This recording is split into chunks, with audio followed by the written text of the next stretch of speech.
This is what Vermonters do in a snowstorm. We go exploring and find a fort. Uh-oh. Hello.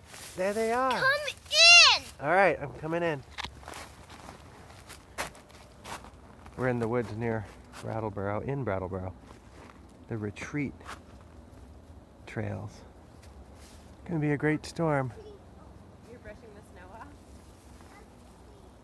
I'm using the Pixel phone still, super close up. I'm gonna post directly to YouTube. Stay safe in the storm out there. Looks like maybe 12 inches or something. I'm gonna go back to exploring the woods.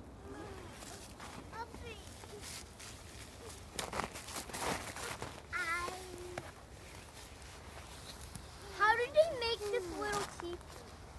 They piled up all these dead sticks. They didn't take any live trees down. You're a baby. Sticks and boughs and leaves. The kids at Neighborhood Schoolhouse did it, I think. There's a school right over there, Yeah. and there are children who are your age and older, and they piled it. They leaned up the sticks against these two trees, this one and this one,